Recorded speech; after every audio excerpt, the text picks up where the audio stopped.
Olá, muito bom dia para você. Estamos juntos a partir de agora no seu AB1 dessa quarta-feira, 19 de novembro de 2025. Tem muita informação a partir de agora para você ligado aqui na telinha da TV Asa Branca. Nessa edição a gente vai falar sobre a sessão de ontem na Câmara de Vereadores de Caruaru, que foi marcada por muita tensão.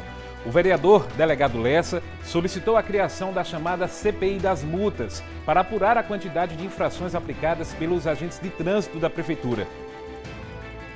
Um aumento de 3 milhões de reais em 2023 para mais de 13 milhões de reais é algo que chama muita atenção.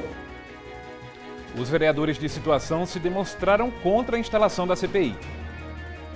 Toda multa é passível de recurso. Então o cidadão que se sentiu lesado, ele tem todo direito, na via administrativa, de recorrer dessa multa. Houve muito bate-boca durante a sessão e revolta da população que estava presente.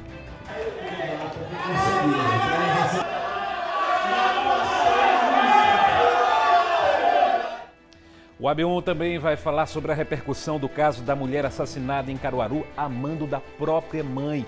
A gente falou sobre esse caso ontem e durante a tarde a polícia disse que prendeu o suspeito de cometer o crime. Ele confessou e apontou a mãe da vítima como mentora do assassinato. Tudo teria sido motivado por conta de uma herança. A mulher presa nega tudo. Mas o seu companheiro confessou. Ele não é companheiro, não. E a herança que não tem herança, não tem dinheiro, não tem nada. Você vai ver também que o presidente da Câmara de Vereadores de Ipojuca e o vice foram presos no fim da tarde de ontem com uma alta quantia em dinheiro no estacionamento de um supermercado no Recife. A polícia apreendeu uma pasta com documentos e anotações com nomes de servidores da Câmara de Ipojuca. A investigação apura um suposto esquema de rachadinha. Horas depois dessas prisões, hoje cedo, a polícia e o Ministério Público deflagraram a segunda fase da Operação Alvitre, que apura o desvio de dinheiro na Câmara Municipal da cidade. Com a gente ao vivo nesse AB1 tem Fábio Gomes, Gessé Acioli e Lohana Nunes. Fábio vai falar sobre o funcionamento amanhã em Caruaru, feriado da Consciência Negra. Bom dia, Fábio. Oi, Eliakim, muito bom dia para você, bom dia para todo mundo que acompanha a gente aqui nesse AB1 pré-feriadão. E é isso mesmo, aqui no G1 a gente reuniu uma reportagem trazendo tudo que abre e tudo que fecha nesse feriado aqui em Caruaru e daqui a pouco eu volto trazendo todos esses detalhes. Tá, já você conta todas as informações, Fábio. Gessé vai chegar com o direito do consumidor aqui no AB1. Bom dia, Gessé. Bom dia, Eliakim. Olha só, no seu direito de hoje, o problema de uma pessoa que está tendo vários descontos de um empréstimo que, segundo ela, não fez. A gente vai contar daqui a pouquinho, com a ajuda de um especialista, como resolver esse caso. Tá combinado, Gessé? Lohana vai estar no AB Emprego, com as vagas de hoje e também falando sobre o pagamento da primeira parcela do 13º salário. Bom dia, Lohana. Bom dia, Eliakim, para você, para todo mundo, exatamente. A gente vai falar sobre esse 13º e o prazo da primeira parcela que encerra agora dia 30 de novembro e quanto o trabalhador vai poder receber desse 13º. Esse cálculo vai ser feito junto a um advogado especialista que vai estar aqui com a gente, vai esclarecer todos os detalhes. Já eu volto, Eliakim. Ok, pessoal, até daqui a pouco aqui no AB1. Hoje tem mais uma reportagem da série Mãos do Desenvolvimento. A gente vai mostrar que o crescimento das indústrias aqui em Caruaru é intenso. Isso tem gerado empregos e movimentado a economia local. E hoje nós temos mais de 21.700 empregos formais na indústria, isso classificado em 15 segmentos pelo CAGED. É informação, é prestação de serviço, é no AB1 que está no ar a partir de agora.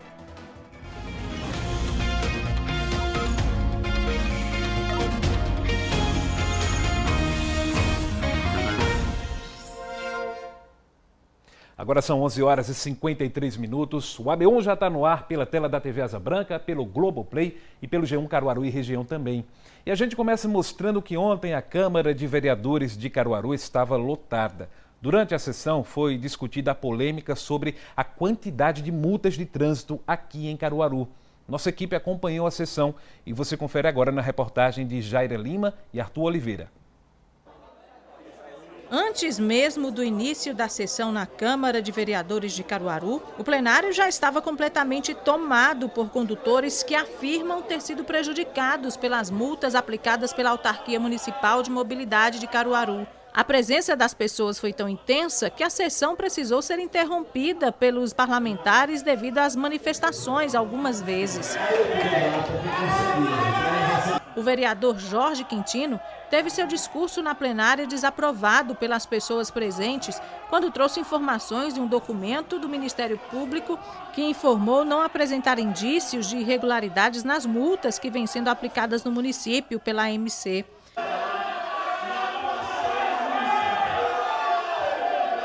Mesmo assim, vários condutores relataram irregularidades nas autuações. Marinho afirmou ter recebido 3 multas no mesmo dia, com diferença de apenas 3 minutos entre uma e outra. Ele destacou que no horário registrado nas notificações estava no local de trabalho, o que, segundo ele, comprova que não poderia estar cometendo as infrações. Levei 3 multas, a diferença de uma para outra são de 3 minutos. A primeira, 11h59.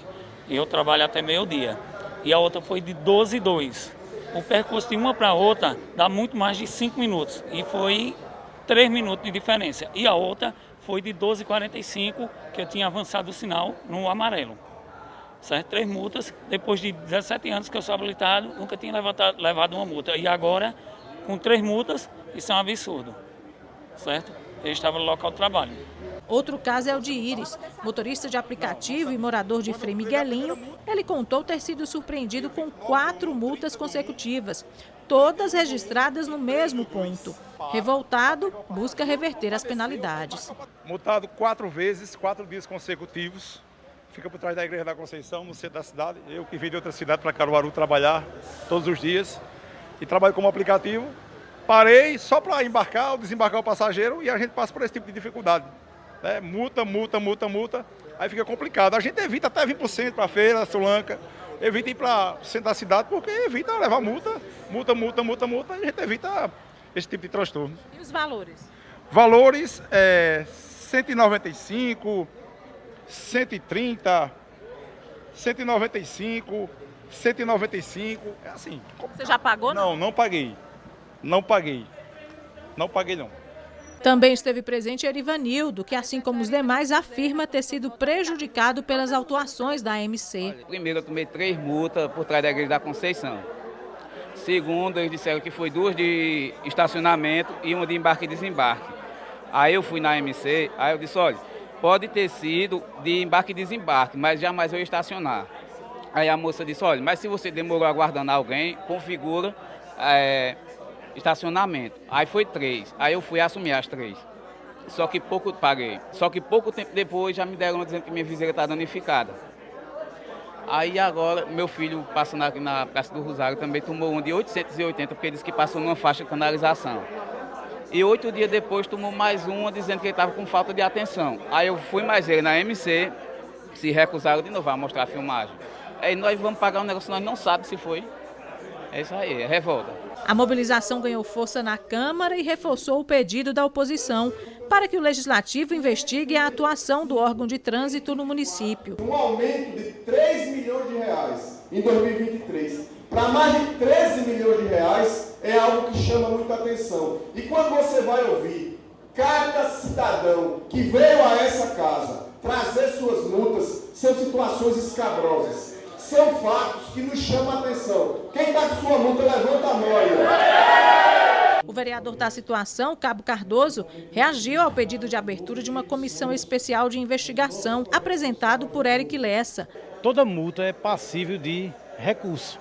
Então o cidadão que se sentiu lesado, ele tem todo direito, na via administrativa, de recorrer dessa multa. Persistindo o problema, ele achando que está certo, justiça. Esse é um direito de todos, o livre acesso à justiça logo após se exaurir os meios administrativos. Os radares eletrônicos começaram a funcionar em setembro de 2023 em Caruaru. Na época, a informação era de que não haveriam multas. A implantação aconteceria apenas em caráter educativo. 300 câmeras seriam instaladas na cidade, com o intuito de auxiliar a gestão municipal e os demais órgãos de segurança na fiscalização do trânsito. Instalamos alguns radares de velocidade que vão funcionar somente a título educativo, para que, claro, a gente diminua as ocorrências, tenhamos mais segurança. Junto com esses radares que funcionarão apenas no que diz respeito ao excesso de velocidade de maneira educativa, não vai ter multa. A gente vai também instalar, até o final do ano, mais de 300 câmeras que vão auxiliar a gestão municipal e aos órgãos de segurança, como todas as polícias. Não foram ligados ainda, serão ligados a partir do dia 18 de setembro, que é a Semana Nacional de Trânsito, e irão funcionar apenas no que diz respeito a excesso de velocidade de maneira educativa aqui na cidade de Caruaru. De acordo com a Autarquia de Mobilidade de Caruaru, os valores arrecadados com multas de trânsito no município entre janeiro e outubro de 2025 somaram R$ 13.152.766,49. A Prefeitura informou que os recursos foram aplicados em diferentes serviços públicos. Entre eles estão a execução de tapas-buracos, recapeamento e recuperação de vias, onde foram investidos R$ 2.328.960,87, a fiscalização eletrônica, como o avanço de semáforo, parada sobre a faixa e controle de velocidade, que recebeu R$ 1.823.896,11. A implantação e manutenção da rede semafórica contou com R$ 1.545.106,77. E o sistema de infrações e penalidades de trânsito, que teve um aporte de R$ 1.247.277,80. Situação muito polêmica ainda. A gente entrou em contato com a Autarquia de Mobilidade de Caruaru, a AMC, para saber o que eles têm a dizer sobre as reclamações dos motoristas, mas até o fechamento dessa edição do OB1 a gente não teve nenhum retorno ainda. Agora, uma coisa é certa, né, pessoal? A gente não vai aqui nunca, jamais defender quem comete infração de trânsito. Quem comete infração de trânsito realmente tem que ser punido de acordo com o que diz a legislação. Mas a gente deu para perceber aí na reportagem, né? 13 milhões de reais arrecadados com multas somente esse ano de janeiro a outubro aqui em Caruaru. É muita infração sendo aplicada. O Cabo Cardoso falou aí na reportagem, é possível recorrer. Então, quem tiver aí alguma dúvida, alguns casos que a gente mostrou aí na reportagem, basta recorrer e a gente espera que tudo seja adequado aí. Se houver excessos nessas aplicações de multas, que seja algo corrigido para que o motorista não seja punido de forma injusta. Vamos seguindo aqui com o AB1, meio-dia, 2 minutos, primeira parada no AB1 de hoje. E ainda nessa edição a gente vai falar sobre a importância do teste vocacional, que pode ajudar muito o estudante que está em dúvida sobre a profissão que seguir, que vai seguir, na verdade. O AB1 volta já.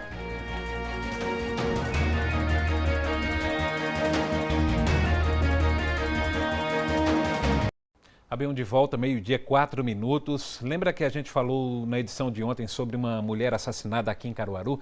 Ela teria sido encontrada com marcas de violência e estava amarrada. Pois bem, a mãe dela foi presa suspeita de ser a mandante do assassinato. Alane Rayane dos Santos, de 24 anos, foi morta a golpes de arma branca na segunda-feira. O corpo foi encontrado com as mãos amarradas dentro da casa onde ela morava. Segundo a polícia, o homem apontado como executor do crime foi localizado na manhã de ontem. Ele teria um relacionamento com Andréia Maria dos Santos, que é a mãe de Alane. O homem confessou participação na morte da jovem e afirmou que a mãe dela havia dado a ordem para matar a própria filha. De acordo com as investigações, a motivação seria financeira, já que Alane havia recebido recentemente uma herança do avô. O homem contou à polícia que foi até a casa com a justificativa de realizar um trabalho religioso para Alane e a torturou, exigindo a transferência do dinheiro da herança. A repórter Lohana Nunes está acompanhando esse caso, tem mais detalhes para passar para a gente que foram repassados pelo delegado responsável pelas investigações. Lohana, boa tarde para você. Boa tarde, ele aqui para você, para todo mundo que nos assiste. Exatamente, ontem passamos inclusive a tarde inteira ali na delegacia, acompanhando, buscando mais detalhes sobre esse caso. Inclusive foi quando o delegado anunciou a prisão aí do suspeito de ter matado, que confessou o crime e disse que a mandante seria a mãe da Alane, a Andréia. A gente inclusive tentou contato com ela, tentou conversar com ela, ela nega o crime, veemente aí, de forma veemente, nega o crime, diz que não mandou matar a filha, mas, segundo o delegado, todas as histórias que ela conta vão de encontro a todos os detalhes, ela se contradiz. E aí, hoje, a polícia conseguiu localizar as armas do crime, uma faca e também uma enxada de jardim, né? Uma pequena enxada. É um material que se usa ali na jardinagem, pequeno, mas contundente, e foi importante aí na elucidação desse crime, confirmando ainda mais os fatos relatados pelo suspeito, né? Em entrevista, o delegado conversou um pouco mais sobre o encontro dessas armas e também sobre alguns outros detalhes, e que a investigação continua. Vamos ver o que o delegado disse. Ele utilizou uma enxada dessas pequenas enxadas de jardim e também uma faca tipo punhal. Ele mesmo mostrou onde ele tinha jogado esse material. Nós conseguimos também imagem dele jogando esse material num terreno baldio. Ontem à noite ele levou os policiais até esse local.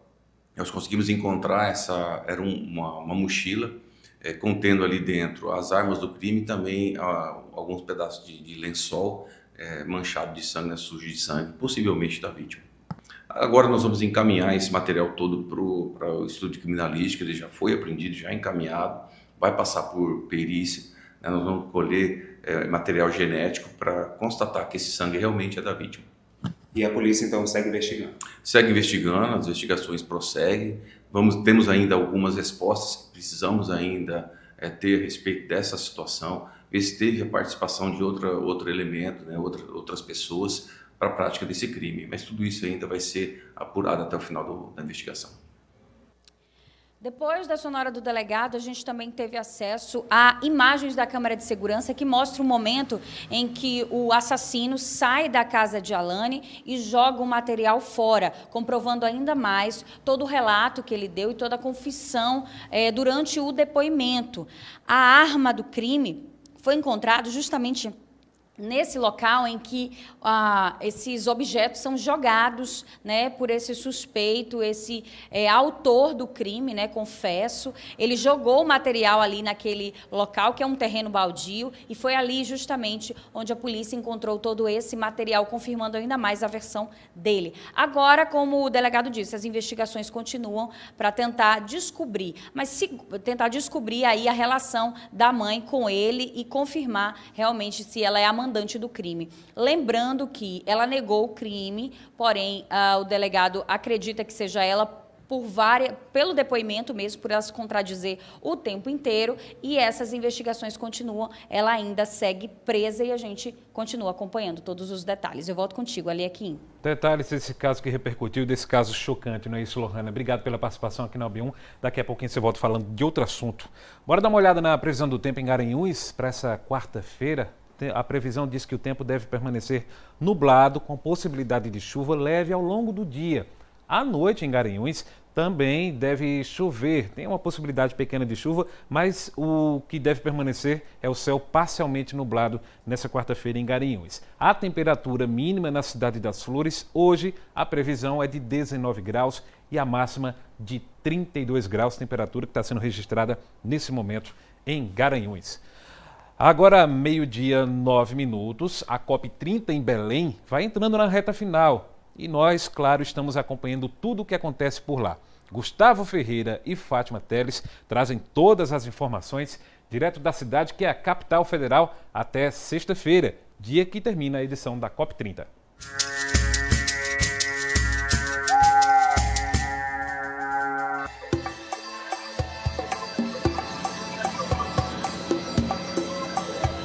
Boa tarde, Nordeste!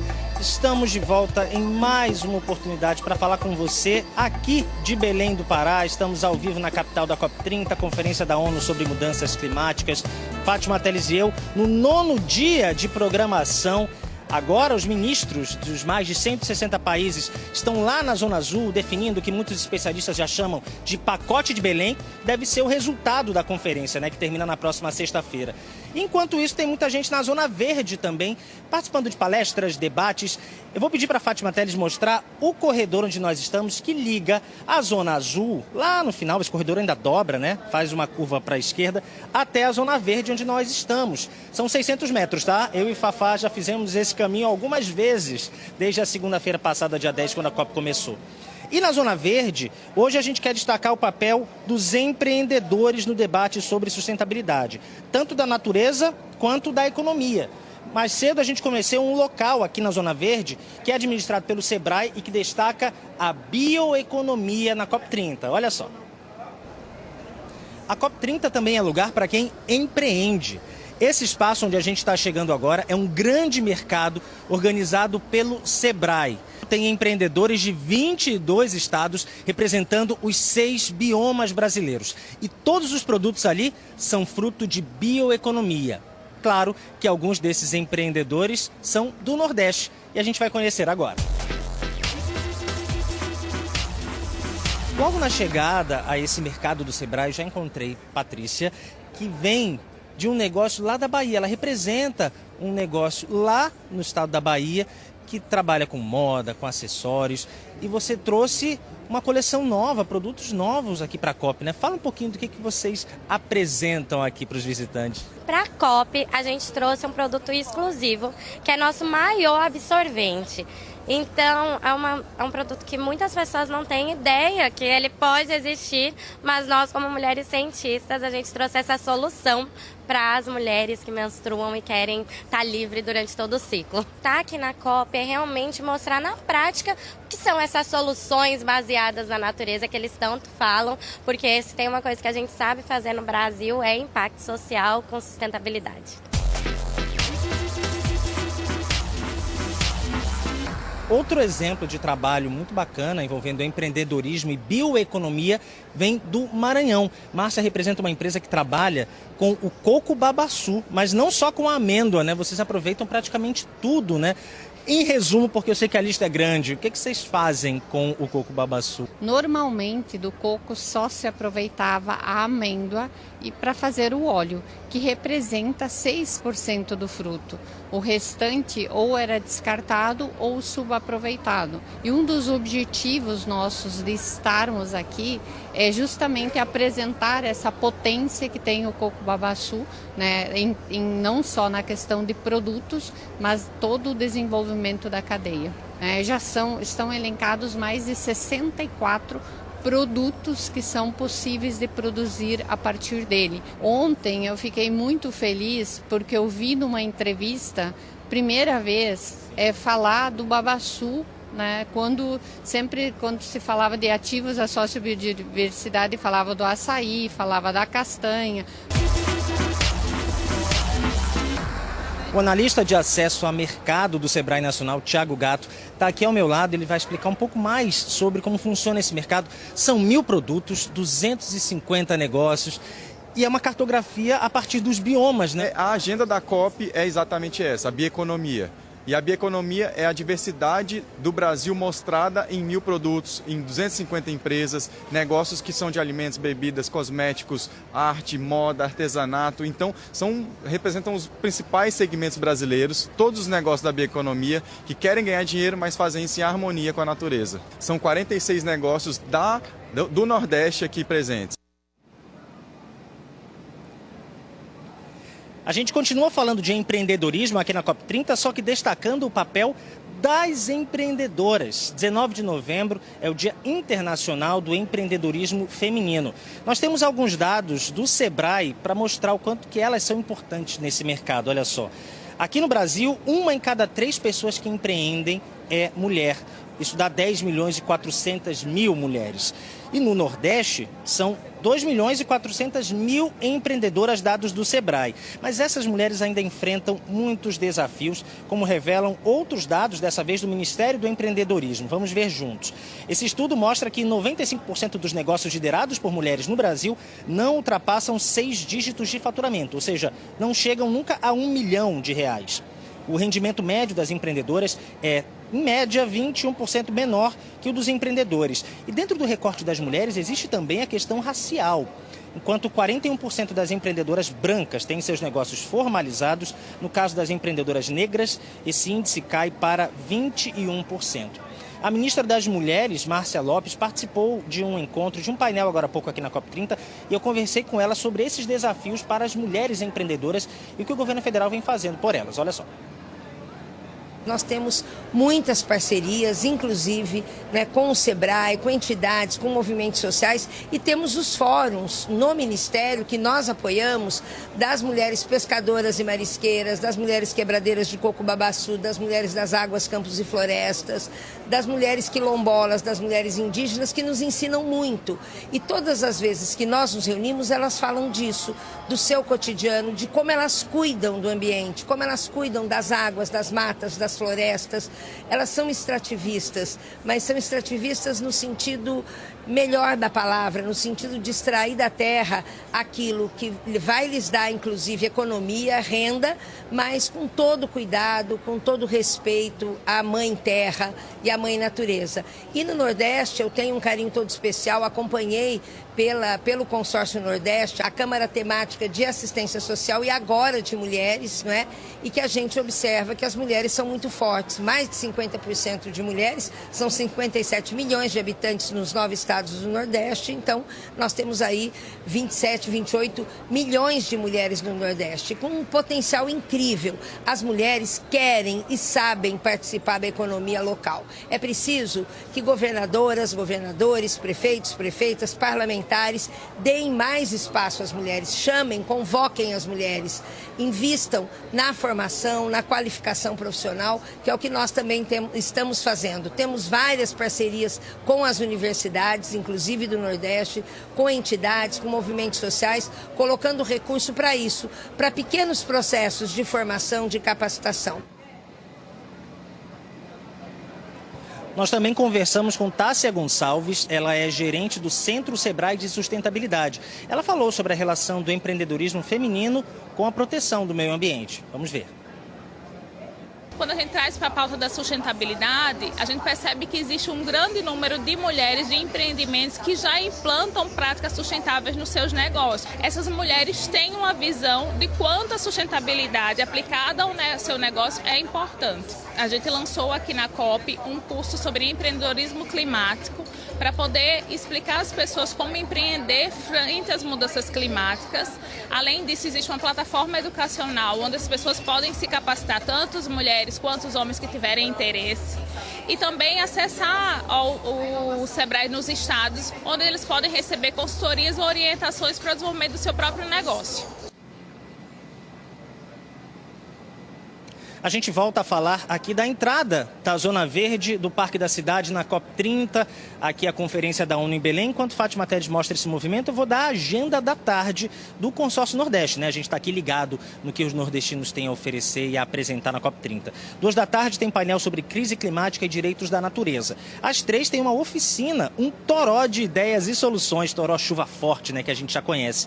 E às 4 da tarde, um painel sobre povos e comunidades tradicionais, políticas públicas apoiando na resiliência e adaptação climática dos territórios tradicionais. Amanhã a gente volta aqui de Belém com as informações ao vivo do penúltimo dia de COP30, Conferência da ONU sobre Mudanças do Clima. É claro que eu conto com a sua presença. Fique agora com as notícias do seu estado, da sua região. A gente se vê amanhã. Obrigado, Gustavo. Até amanhã. 12h19, hora de conferir os destaques do G1 Caruaru e região. Fábio Gomes está chegando ao vivo direto da nossa redação. Fábio, amanhã é feriado e você tem informações sobre o que abre e o que fecha em Caruaru, não é isso? Boa tarde para você. Oi, Eliakim, muito boa tarde para você, boa tarde para todo mundo que acompanha a gente aqui no AB1 de hoje. É isso mesmo, amanhã é feriadão, Dia da Consciência Negra, e esse feriado provoca mudanças no horário de funcionamento de algumas repartições públicas e também alguns serviços aqui em Caruaru. De acordo com o Sindiloja, o comércio aqui de Caruaru, o comércio de rua, poderá funcionar normalmente. A Feira da Moda de Caruaru, a antiga Feira da Sulanca, também vai poder funcionar normalmente nessa quinta-feira, porém, os centros de compras aqui terão algumas mudanças. O Shopping Difusor Mossoró, por exemplo, vai funcionar em horário especial, horário de feriado, ele vai abrir às 11 da manhã e fechar às 8 da noite, e o Caruaru Shopping vai funcionar seguindo o horário normal, das 11 da manhã até às 10 horas da noite. Com relação às agências bancárias, as lojas da Neoenergia, os Correios e também as lojas da Compesa, eles permanecerão fechados, porém, existem aí alguns canais de atendimento que os clientes e consumidores podem entrar em contato caso eles precisem de algum auxílio. Para conferir essa lista completa, basta acessar o G1. E além disso, Eliakim, tem outro destaque aqui bacana também que a gente traz aqui no G1, porque o nosso diretor executivo aqui do Grupo Asa Branca, o William Souza, ele recebe hoje à noite o título de cidadão caruaruense. Essa sessão solene vai acontecer na Câmara Municipal aqui de Caruaru. O decreto legislativo é de autoria do vereador Ricardo Liberato, do PSDB, e o William, ele é natural do Recife, mora aqui em Caruaru há quase 18 anos e atua no setor de comunicação desde 2005. Em 2017, ele assumiu a diretoria executiva do Grupo Asa Branca, que engloba a TV Asa Branca, a CBN Caruaru, o G1 Caruaru e Região, o CNF, a CBN Recife e também a Rádio Mix. Para conferir todos os detalhes, é só acessar o G1 e também acompanhar a nossa programação aqui na TV Asa Branca. Eliakim. Homenagem merecida ao nosso chefão, né, Fábio? Amanhã a gente mostra aqui no AB1 como foi. Obrigado pela participação, boa tarde para você. Obrigado, Eliakim. Boa tarde para você e até amanhã. Valeu. E vamos seguindo com o AB1.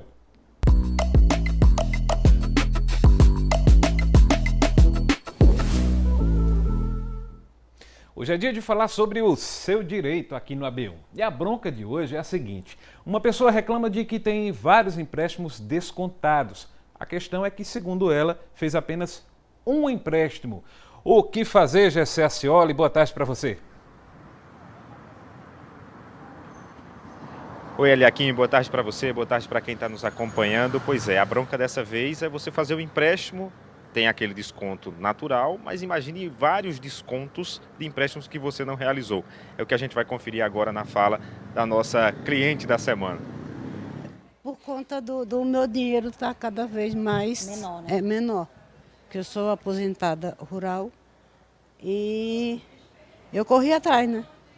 Para saber o que estava acontecendo, fui no INSS, mas não resolvi nada. Vim aqui no PROCON, aí a advogada falou para mim, procure ver se a senhora consegue alguma prova mais contundente para a gente pegar ela. E aí conseguiu, viu aí os débitos? Tá aqui, tá vendo quanto nome faca tem? É bastante coisa, viu? E eu só fiz o empréstimo com ela. E outra coisa, o empréstimo eu já paguei, já terminei de pagar. Pois é, situação complicada, né? Eu estou aqui com o Jonatas Simões, que é advogado, e vai nos ajudar mais uma vez nessa situação. Jonatas, ela explica que do seu benefício está sendo descontado a mais em outros descontos do que ela previu ali na contratação do serviço de empréstimo. Boa tarde. Boa tarde. Infelizmente, essa situação narrada pela consumidora é um problema que acontece com vários aposentados e pensionistas no Brasil inteiro. Né? O consumidor ele faz uma contratação que de fato é legítima, é devida, e em ato subsequente ele percebe que além do desconto do empréstimo que ele contratou, começa a aparecer redução ainda maior no seu benefício de aposentadoria ou pensão, e é quando ele percebe que existe algo errado. Né? E muitas vezes esse consumidor ele fica completamente sem saber o que fazer e como agir. Né? E o primeiro passo para conseguir resolver esse tipo de situação é buscar o INSS, solicitar um extrato detalhado das operações financeiras que foram realizadas e, com base nesse extrato, identificar, né, o que foi efetivamente contratado, o que não foi, e a partir disso fazer uma contestação desse débito que não está sendo reconhecido, desses empréstimos que não foram reconhecidos pelo próprio INSS através da plataforma 135 ou do aplicativo Meu INSS, e em ato conjunto, né, também fazer um registro no PROCON, né, para que o PROCON ele consiga notificar a instituição financeira que vai estar ali sendo demandada e possibilitar muitas vezes um acordo. Né? É importante também ressaltar que muitas vezes, mesmo com essa abertura do processo administrativo no INSS e no PROCON, o consumidor não consegue efetivamente, em tempo hábil, ter a resolução do seu problema. E aí, nesses casos, ele vai precisar realmente se socorrer do Poder Judiciário. Né? Quando se vai buscar, né, através de uma ação judicial, uma liminar buscando ali a paralisação imediata desses descontos que estão acontecendo indevidamente, bem como também a restituição de todos os valores que já foram pagos, né, ao longo do tempo, e também a reparação pelo dano moral que foi gerado. Afinal de contas, esse consumidor, que é um consumidor hipervulnerável, um consumidor idoso, um consumidor que já tem uma renda baixa, né, aposentada aí como rural, né, ele vai ter ainda a redução de uma renda que já é muito pouca, né, então isso daí vai comprometer, né, a sua subsistência. Então, diante desse cenário, também se busca aí a reparação por esse prejuízo moral que vem ali atingindo. Dr. Jonathan Simões, muito obrigado pelas explicações. Pois é, assim como essa consumidora, se você tem algum problema também, pode enviar para a gente, mandar a sua mensagem, a sua reclamação para o DDD 81 99198 8212 e participar do quadro Seu Direito. A gente agradece ao Jonathan Simões, que hoje esteve disponível aqui para nos ajudar nesse caso. Eu volto contigo, Eliakim. Valeu, José. Obrigado pela participação. Daqui a pouquinho você volta com outro assunto. Depois do intervalo tem mais uma reportagem da série Mãos do Desenvolvimento. Você vai ver como a indústria tem gerado muitos empregos aqui em Caruaru. 12h, 26 minutos, a gente volta já.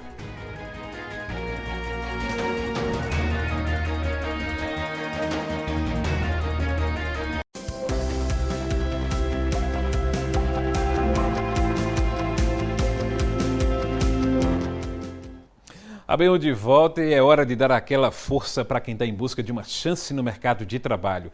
Lohana Nunes está voltando ao vivo agora com o AB Emprego de hoje. Lohana, eu percebi que tem muita vaga voltada para o setor da construção civil, né? Exatamente, Eliakim, boa tarde então de novo para você, para todo mundo, muita vaga disponível não só aqui em Caruaru, mas em toda a região. Vou começar inclusive pela região, viu? Lá em Belo Jardim, por exemplo, tem 10 vagas para auxiliar de produção, que é justamente essa área, né? Bezerros, 8 para carpinteiro, 4 para ferreiro, armador na construção civil, olha só, 8 serventes de obra. Lá em Garanhuns tem 2 para recepcionista, em geral, né? 2 para vendedor em domicílio, 2 para zelador. Tem também em Pesqueira 11 vagas para vendedor pracista. Tem também em Santa Cruz do Capibaribe 8 de serventes de obra, 15 para técnico têxtil de fiação. E em Serra Talhada, 2 vagas para auxiliar de cozinha, 2 para cabeleireiro escovista e 2 para cozinheiro geral. Essas são só da região. Aqui em Caruaru tem mais 149 vagas, quase 150 vagas disponíveis, que a gente vai ver os detalhes agora.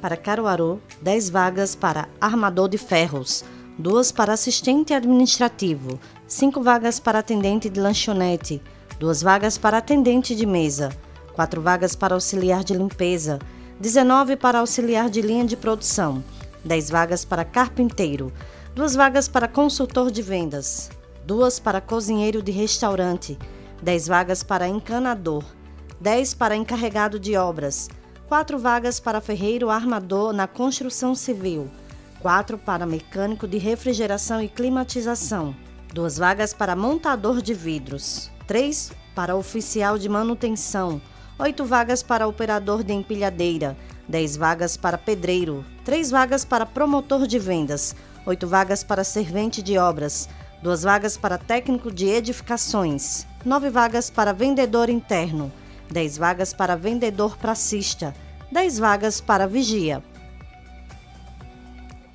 Aí, como a gente viu, são muitas vagas e muitas voltadas para a área da construção civil, como a gente já adiantou, né? Agora, Lohana, continua aqui com a Bem Emprego. Tem muita gente na expectativa para chegar ao final do mês, né? Porque, além do salário, tem a primeira parcela do 13º. E você está aí com um advogado para explicar, né, os direitos do trabalhador que vai receber esse benefício. Exatamente, Eliakim, é o próximo assunto que a gente tem, né? Depois de trazer as vagas, a esperança para todo mundo, agora para aquele que já está empregado e está na expectativa aí de receber esse dinheirinho. Estou com o Lucas Soares, ele é advogado especialista em direito do trabalhador. A gente já sabe, viu, Lucas? Seja bem-vindo, boa tarde em primeiro lugar, que essa primeira parcela tem que ser paga até dia 30 de novembro. Mas caso o empregador não queira pagar agora, dia 30, ele tem até dia 20 de dezembro. É isso mesmo, né? Boa tarde, seja bem-vindo. Boa tarde, tudo bem? Boa tarde a todos. Olha, existe, na verdade, uma contradição nessa sua fala, porque a primeira parcela ela deve ser paga até o dia 30 de novembro, mas como cai no final de semana, o que seria um domingo, ela deve ser antecipada até o dia 28, ou seja, uma sexta-feira. E a segunda parcela ela deve ser feito o pagamento até dia 20 de dezembro. Mas, como acontece a mesma coisa, o que seria o pagamento em final de semana, o que não pode, ter que ser em dia útil, a parcela deve ser antecipada para o dia 19 de dezembro. Então vai ser antecipada as duas questões, mas pagar junto, todo o valor tem que ser ou antes, não pode ser depois, né? Isso, deve ser na data da primeira parcela, dia 30 de novembro, ou seja, dia 28, por conta da antecipação. Já é uma boa notícia para quem está esperando esse dinheirinho. Com relação ao cálculo feito por quem trabalha e vai precisar, e como é que é feito esse cálculo e quanto a pessoa deve receber aí de 13º? O cálculo é bem simples, com base na remuneração do trabalhador. Se ele recebe, um exemplo, R$ 2.400, você divide pela quantidade de meses no ano, o qual seria 12, e multiplica pelos meses trabalhados. Vamos dar de exemplo que ele trabalhou 10 meses. Fica R$ 200 a divisão, vezes 10 daria R$ 2.000. Esse seria o pagamento do 13º. A não ser que ele não esteja sendo admitido naquele ano. Se ele já estiver trabalhando na empresa, o pagamento vai corresponder à remuneração mensal do trabalhador.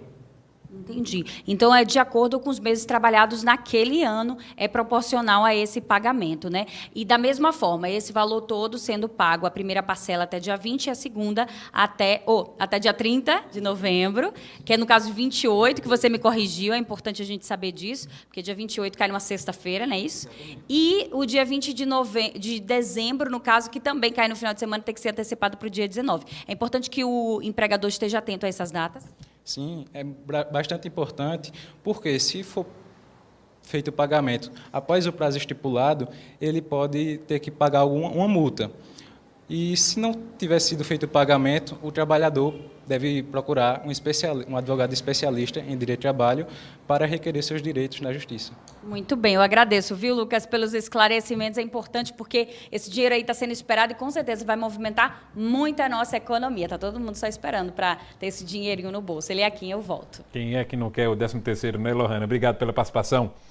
É comum que muitos estudantes ainda tenham dúvidas sobre a profissão que deseja seguir no futuro. E para ajudar nessa escolha, o teste vocacional é uma boa opção e tem sido usado pelas instituições de ensino.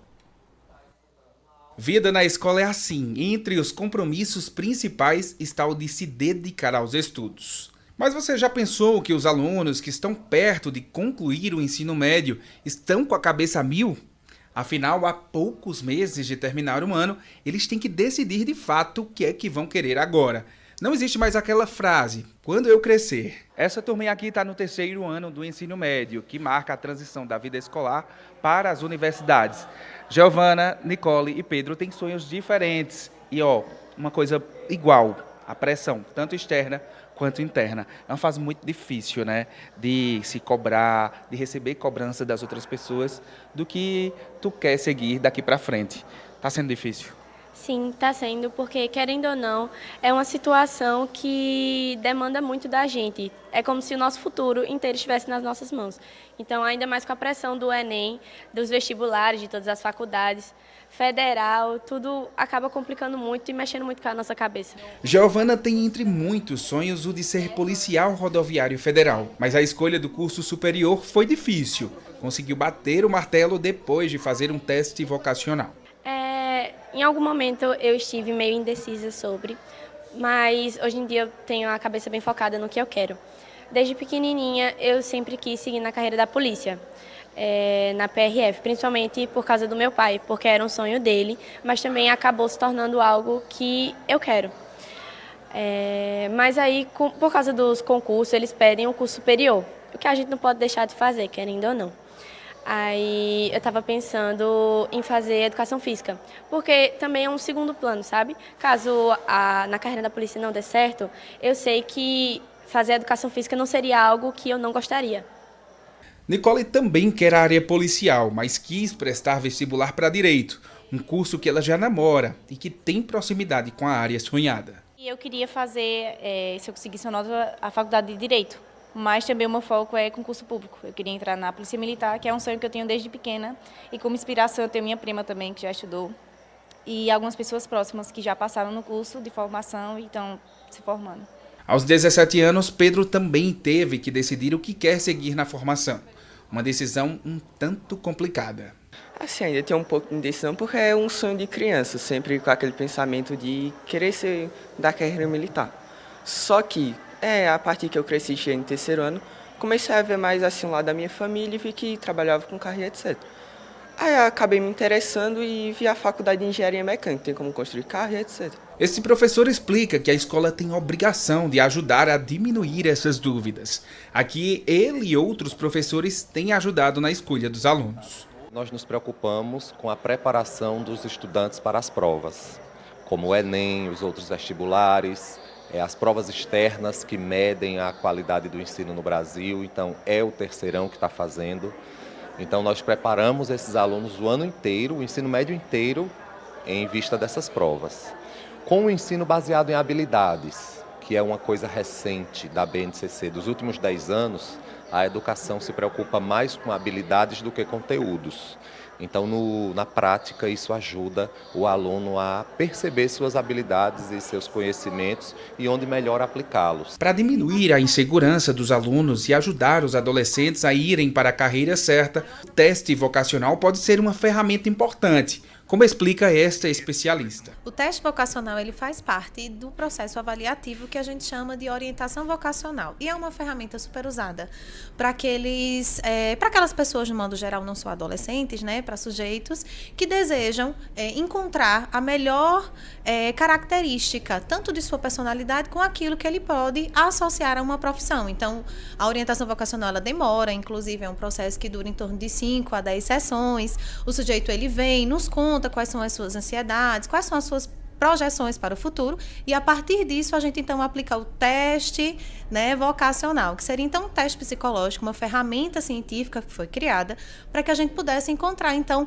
algumas condições que trazem profissões associadas a elas. A psicopedagoga Fernanda Lima diz que essa aflição comum à maioria dos estudantes é normal. Os familiares podem ajudar, mas os estudantes devem decidir o futuro deles. Alguns questionamentos podem ajudar a diminuir essas dúvidas.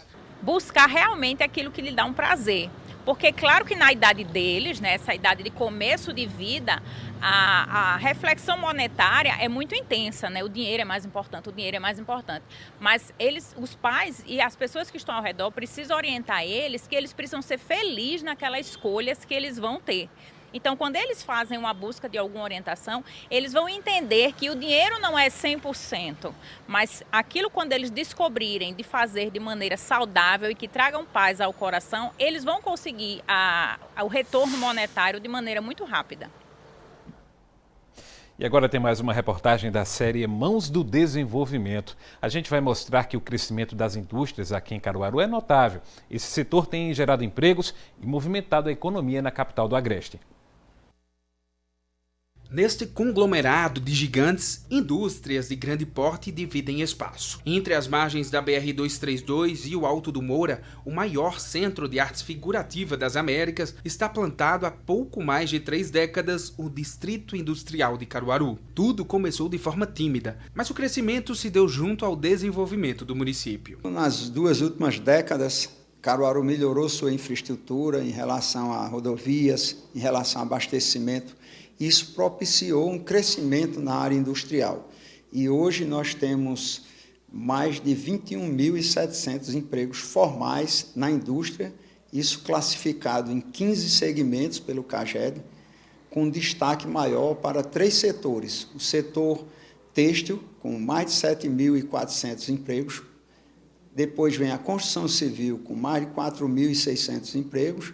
E bebidas e alimentos, com 3.300 empregos, mais ou menos. Então, esses 3 setores, dentre aqueles 15, eles representam 70% da empregabilidade da indústria. Uma das primeiras indústrias a chegar aqui foi esta, que atua no setor de produção de medicamentos. Ela desenvolveu em solo caruaruense parcerias comerciais com diversos países. De 1990 para cá, já são mais de 100 indústrias funcionando a todo vapor, empregando milhares de pessoas. Só aqui, junto com o setor têxtil, da construção civil, alimentos e bebidas, são mais de 3.600 trabalhadores. Uma outra gigante no distrito industrial, na capital do Agreste, é esta metalúrgica. Possui cerca de 120 funcionários e as contratações continuam. Esse mês, nós tivemos um aumento de 20% nas vagas. Hoje nós temos 122 empregos diretos. Tá? É importante também ressaltar que estamos em processo de expansão, onde estamos construindo e vamos abrir 30 novas vagas de emprego direto também. A indústria focada na produção de prateleiras para supermercados, lojas e farmácias respira novos ares. A indústria traduz fielmente a constante transformação do distrito industrial. Quando começou em 1999, funcionava em um pequeno galpão. Hoje são 7, uma área construída de 5.000 metros quadrados. E olhando para o futuro, enxergando um mercado promissor, a empresa está em expansão, com outro galpão com mais de 3.000 metros quadrados, mas em outro terreno, também aqui no distrito. O emprego é o que garante a renda para o município. Então, quando nós falamos que nós vamos abrir 30 vagas, temos que entender que são 30 novas famílias que vão ter aquela renda, que vão poder fazer com que a economia cresça e avance. Jarderson está há menos de 2 anos na empresa. Depois de enfrentar um período em busca do emprego, conseguiu uma vaga como encarregado de produção. É o primeiro a chegar e mesmo com uma rotina puxada, está realizado. Hoje em dia, através do meu cargo, a gente pode se dizer que é privilegiado, a gente consegue ganhar um pouquinho a mais. Então assim, eu já consegui conquistar minha casa, estou em fase final de acabamento, conquistei meu carrinho. Graças a Deus, então as coisas estão tudo se encaminhando para dar certo. Esta outra indústria atua no setor têxtil. Aqui são fabricadas etiquetas, cadarços e outros produtos. Em quase 3 décadas de atividade, avançou no portfólio e na venda de produtos para diversas regiões. O quadro de funcionários também cresceu. A indústria possui mais de 500 funcionários que se dividem em 3 turnos. Aqui as máquinas nunca desligam. A maioria da fábrica ela funciona os 3 turnos, 24 horas por dia. O nosso principal setor, que é a etiqueta personalizada tecida, ele funciona 24 horas por dia, os 7 dias da semana. Ou seja, é muita máquina, muita gente e a máquina não descansa. Isso, a máquina não descansa. Nos revezamos em 4 turmas para manter domingo a domingo a fábrica funcionando e atendendo bem o nosso cliente. Melk é um desses 500 funcionários aqui, está aqui há pelo menos um ano, né, Melk? Isso. Chegou aqui, como é teu dia a dia de trabalho? Meu dia a dia de trabalho é operador de corte de etiqueta de corte normal. Aí aqui a gente faz o corte dela, dá baixa no sistema e coloca na separação dos pedidos que vão ser pesados ainda. Já chegou a contar quantas etiquetas passam por aqui por dia? Rapaz, tem dia que a gente faz 100, tem dia que faz 5. Aí assim vai, 5.000, 100.000. Dependendo da etiqueta. Patrícia trabalha no mesmo setor, mas agora é auxiliar de acabamento. Chegou aqui há 20 anos, onde construiu, entre muitos sonhos, a própria família. E diz que é uma industrial com orgulho. Hoje eu sou industrial já faz 20 anos, que eu faço parte da indústria. Não conheço outro trabalho que não seja a indústria. Tá feliz? Estou. Gosto muito de trabalhar aqui. A Etical, para mim, é uma segunda casa. Último intervalo no AB1 e na volta você vai ver que a polícia fez uma operação que investiga desvios milionários de emendas parlamentares em Ipojuca. Hoje, mandados de prisão e apreensão estão sendo cumpridos. Ontem, presidente e vice-presidente da Câmara de Vereadores do município foram presos. 12h46, a gente volta já.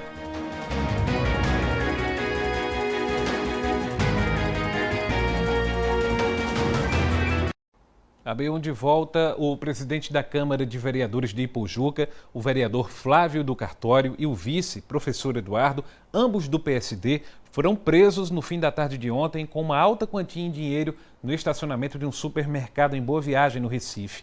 A polícia apreendeu uma pasta com documentos e anotações com nomes de servidores da Câmara de Ipojuca. A investigação apura um suposto esquema de rachadinha. Hoje cedo, a polícia e o Ministério Público deflagraram a segunda fase da Operação Alvitre, que apura o desvio de dinheiro na Câmara Municipal da cidade. O repórter Bruno Fontes traz para a gente os detalhes dessa operação de hoje. Nós estamos aqui no GAEC, eu estou inclusive ao lado da promotora de justiça Catarina Gouveia, para a gente trazer essas informações, exatamente porque é agora que os policiais civis e também o Ministério Público de Pernambuco estão informando sobre essa segunda fase da Alvitre. A gente lembra então que ontem esses 2 vereadores foram presos, nós temos essas fotos dos 2 vereadores, o Flávio do Cartório e o professor Eduardo. Flávio do Cartório estava sendo investigado desde a primeira fase da Alvitre, em outubro. E ele estava sendo monitorado porque, em outubro, algumas pessoas conseguiram fugir quando os mandados de prisão foram expedidos pela Justiça. Então, ele estava sendo monitorado e a polícia conseguiu fazer o flagrante quando eles tiraram esse dinheiro, mais de 15 mil reais. Ele estava, inclusive, acompanhado do vice, o professor Eduardo. É uma outra informação. As 2 pessoas que foram presas hoje é um empresário de Caruaru, ele estava em Bezerros, e também o presidente da Associação Filhos de Ipojuca. Essa associação recebeu mais de 12 milhões de reais. O GAECO e também a Polícia Civil apontaram que essa associação pertence exatamente ao vereador Flávio do Cartório. Ou seja, os vereadores, de acordo com as investigações, eles mandavam dinheiro para uma própria instituição que era dele. Promotora, por favor, o que acontece agora, depois dessa prisão? Vocês continuam investigando esses vereadores de Ipojuca. Uma boa tarde para a senhora. Catarina Gouveia, promotora do GAECO. Boa tarde, Bruno. Boa tarde a todos. A investigação continua em relação às associações, né? Eventualmente pode-se encontrar um parlamentar ali envolvido na fraude. Como eu falei na coletiva, a primeira associação que foi detectada, o critério utilizado foi os valores recebidos, o IGPN tinha recebido o maior valor, e nessa segunda fase a gente mapeou uma segunda associação que também recebeu valores altos, mas chamou a atenção da gente especificamente em relação a essa segunda associação, né, a Filhos de Ipojuca, porque as investigações demonstraram claramente que, na verdade, ela pertence a um parlamentar. E aí, o fato dela receber valores altos e ela pertencer a um parlamentar fez com que a gente redirecionasse, né, a investigação, que na primeira fase focou o IGPN, redirecionasse a investigação para Filhos de Ipojuca. Promotora, a senhora estava explicando sobre o teto que esses vereadores têm para destinar às emendas parlamentares. Seria de quanto? Veja, houve uma alteração na lei orgânica do município, né?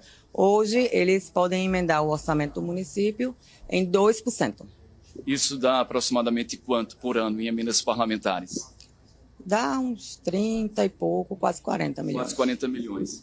Em relação também àquela outra parte, a primeira etapa da Alvitre, vocês seguem investigando o IGPN e também o INESP, que seria a Faculdade Novo Horizonte? Seguimos, né? Até porque não oferecemos denúncia. Estamos ainda na fase da análise do material recolhido para poder oferecer a denúncia. Então, assim, ainda faltam elementos, ainda faltam provas, evidências recolhidas para serem analisadas. Muito obrigado. Promotora Catarina Gouveia, do GAECO.